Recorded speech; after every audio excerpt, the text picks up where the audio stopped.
qui est la promotion et la mise en valeur de la bibliothèque dans la partie service aux personnes. Donc voilà, on a une bibliothèque et des bénévoles de la bibliothèque très impliqués. Et donc il est important d'une part d'en faire la promotion de façon à ce que chaque Vaisseaudain puisse bien connaître cette bibliothèque et utiliser ses services. Et puis la mise en valeur, voilà, on a également des projets pour faire évoluer cette. Alors moi mon sujet c'est l'EHPAD et la résidence autonomie. Donc voilà, vous savez qu'on a un EHPAD de 52 places et une résidence autonomie de 28 places. Alors bon, depuis sa création en 2011 et 2012, il y a des problèmes financiers, de déficit et de dette. Donc voilà, on a essayé de réduire un petit peu tout ça pour que ça aille mieux.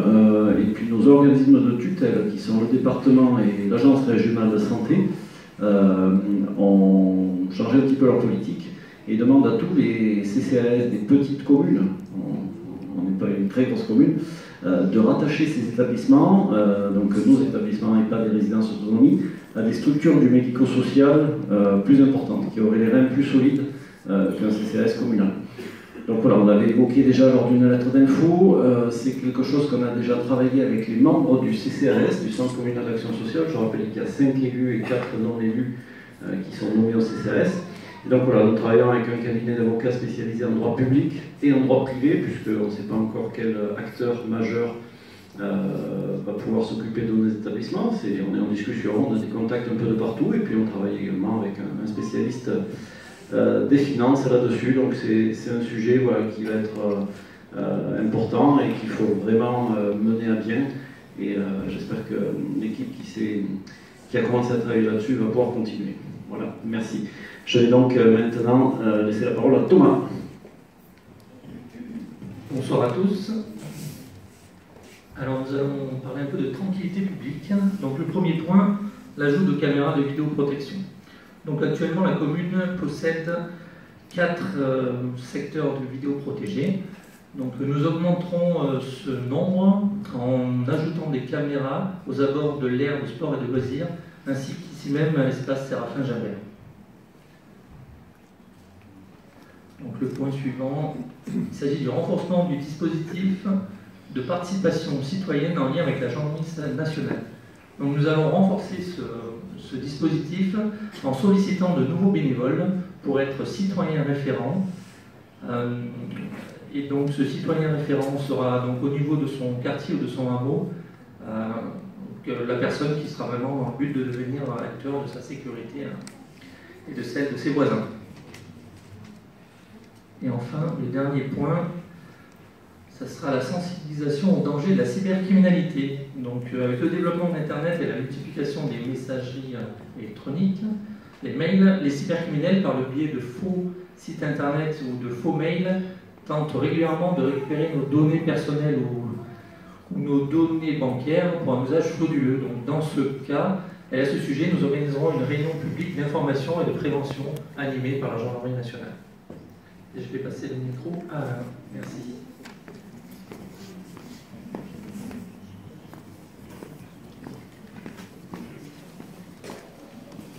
Bonsoir à tous. Donc, je vais vous parler des aménagements de certains locaux que nous possédons, donc comme la cure, la maison Meiss, l'ancienne mairie.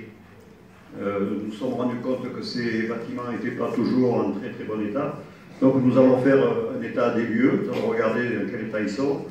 Nous allons essayer de voir comment on peut faire pour aménager tout ça, pour essayer de les remettre en état, les remettre aux normes et pouvoir les réhabiliter. Mais ces bâtiments qui ont quand même pas mal souffert doivent être rénovés. Certains ont les toits qui ne sont pas très bons. Enfin, il y a des gros travaux à faire. Donc on va revoir tout ça et puis après on verra ce qu'on peut faire. Voilà, merci. Je passe la parole à Max. Bon, j'espère que vous n'avez pas le tournis. Changement d'interlocuteur régulièrement. Je pense que je suis le dernier. Moi, je vais vous parler d'un sujet qui s'appelle dans la continuité. Donc rien de bien nouveau, simplement, on s'inscrit dans la continuité. Et les deux premiers sujets, c'est justement quelque chose où on ne va rien faire. c'est étonnant. Je parle d'augmentation du taux d'imposition communale. En 2014, on s'était engagé à ne pas l'augmenter, nous ne l'avons pas augmenté. On s'engage aujourd'hui en 2020 à ne pas l'augmenter sur les 6 ans à venir. Idem pour le prix de l'eau. Tant que l'eau est en gestion communale, on n'augmentera pas le prix de l'eau. Ensuite, le point suivant, donc entretien et amélioration des infrastructures sportives. Je parle là des équipements de foot, de tennis et du City qui se trouve dans l'école publique, devant l'école publique. L'aire de sport et de loisirs, quant à elle, l'entretien et son évolution est assuré par la communauté de communes. Ensuite, un petit peu de communication. On va continuer à diffuser la lettre d'information toutes les 6 semaines. Alors, on sait qu'elle est très appréciée. Si jamais on oublie une semaine, on se fait engueuler. On va également continuer à faire des consultations citoyennes pour les décisions importantes. On en a eu 4 sur ce mandat-là. On en aura d'autres sur le prochain mandat. On va continuer à faire des réunions publiques d'information, des enquêtes de satisfaction annuelles de façon à ce qu'on puisse être au plus près des besoins. C'est très important. Toujours dans la transparence, l'écoute et la concertation.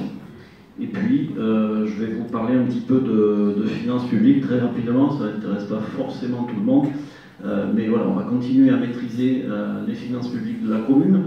Et on a un petit graphique qui arrive concernant l'endettement par habitant de la commune. Donc voilà, en 2014, on était à 570 euros par habitant. On a fait le nécessaire.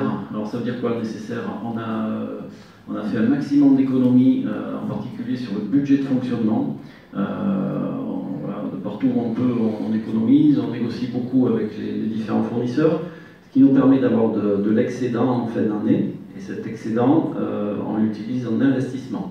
Tout ça associé à l'obtention de subventions. On a maintenant tous les réseaux qui fonctionnent bien pour obtenir des subventions de l'État, de la région, du département, de la communauté de communes et encore d'autres organismes. Et donc voilà, le résultat de tout ça, aujourd'hui, on a réduit de 38% de mémoire l'endettement par habitant. Donc c'est très important. Voilà un petit peu tous nos points. Alors vous n'avez sûrement pas tout retenu, et c'est normal. Il y en a peut-être qui vont se dire il y a beaucoup de choses, ça va coûter très cher. Il y a quand même plusieurs sujets qui vont être financés par d'autres organismes que la commune. Le parking de covoiturage, il va être financé en très très grande partie par le Tout en Bus, le syndicat de transport. La voie douce, les voies douces sont financées par la communauté de communes. La maison de service au public. Donc Agnès l'a dit, aujourd'hui il n'y en a qu'une sur notre territoire qui est en traille. C'est quelque chose qui va se développer, l'État pousse les communautés de communes à développer ça. Et donc voilà, on va faire le nécessaire pour qu'il y en ait une à Vaisseau et le salaire de la personne sera pris en charge par la communauté de communes. Et puis l'aménagement de l'entrée sud, là aussi on est sur une départementale, donc au-delà des subventions classiques, il y a un département qui prend en charge la partie revêtement. Voilà, donc on est sur un projet réaliste, travaillé avec beaucoup, mais qui ne mettra pas à mal nos finances publiques. Voilà, donc vous voyez, je reviens un petit peu sur cette dette pour vous donner un ordre d'idée. La moyenne des communes qui sont dans notre strate, communes de 2000 habitants sur des territoires ruraux, le montant est à 623 euros par habitant. Et la moyenne nationale, toutes villes et villages confondus, on est à 956 euros par habitant. Donc vous voyez, tout va bien, tout se porte bien. Voilà. Écoutez, maintenant, j'espère qu'on n'a pas été trop long. Je vais vous laisser la parole et puis on va échanger donc, sur, j'imagine, tous ces sujets qu'on vous propose. Voilà. Est-ce qu'il y a des questions ?